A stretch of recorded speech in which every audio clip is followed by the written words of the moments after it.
Allahumma barik wa salli wa sallim nahmadu wa salli ala rasulil kareem amma ba'. Continuation from yesterday's recital, the ulama of Islam tell us of 6 things about which care should be taken in fasting. Firstly, the rest of body should be kept away from sin and unlawful things. Neither should the hands touch it nor the feet walk towards it. Special care should be taken, especially at the time of breaking the fast, that no such thing enters the stomach about which there is any doubt of it being permitted by Allah. When a person fasts and at the time of breaking the fast, break his fast with forbidden food, he is like a sick person who takes medicine as a cure but also adds a little poison which kills him. Fifthly, after having fasted, it is not advisable to fill the stomach completely, even with food permitted by Allah, while breaking the fast, because then the purpose of fasting is defeated. Fasting seeks to diminish one's bodily desires and increases one's faith and spiritual powers. For 11 months, we eat and drink freely enough. In Ramadan, this should be cut down to a minimum. We have a bad habit of filling our bellies when breaking the fast to make up for what was lost, and again at suhoor in preparation for the day, thus actually increasing our daily consumption. Ramadan for such people increases their appetite. Many such items of food are eaten that we normally do not eat at other times. This type of habit is completely against the spirit of Ramadan and the true spirit of fasting. Imam Al-Ghazali asked the same question.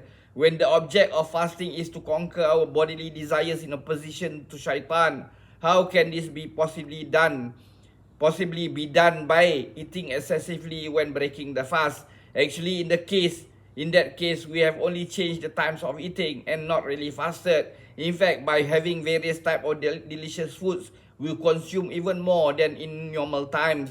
The result is that instead of lessening the bodily desires, these are considerably increased. The real benefit of fasting comes as a result of actual hunger in true sense. Our Nabi SAW said, Shaitan lives in the body of a man like blood, so close up his fast by remaining hungry. That is, when the body is hungry, the spirit receives strength. Apart from hunger, fasting gives us an opportunity to appreciate the condition of the poor and the moneyless, and thus creates sympathetic feelings towards them. These two can be attained by remaining hungry and not by filling the stomach with delicious foods as suhoor, so that one does not feel hungry until one breaks the fast. Once a person went to Bishr al-Hafi rahmatu alayh, whom he found shivering in the cold in spite of having warm clothes lying at his side. That person inquired, "Is this the time for taking off the clothes?" Bashir replied, "There are numerous poor and needy ones, and I am unable to sympathize with them. The least I could do is to be in their condition." So Sufi scholars have often pointed this out, and the scholars of Islamic law also agree with this. In Maraki al-Falah is written, "Do not eat excessively at suhoor, as this is a way to lose the object of fasting."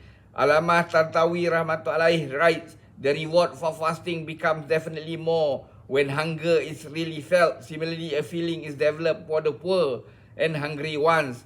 Our Nabi SAW himself said, Allah Ta'ala does not dislike the feeling of anything on the brim more than he disliked the feeling of the stomach. On another occasion, Nabi SAW said, "A few morsels should suffice, which can keep the back straight. The best way for man is that the third should be filled with food, 1/3 with drink, while the other third remains empty." Nabi SAW himself used to fast for days together without eating in between. InsyaAllah we will continue tomorrow. May Allah give us taufiq to put all this into practice and convey to others. Subhanallah wa bihamdihi, subhanakallahumma bihamdika, asyhadu an la anta astaghfiruka wa atubu ilaik. Subhana rabbika rabbil izzati amma yasifun wa salamun alal mursalin, alhamdulillahi rabbil alamin. Taqabbalallah.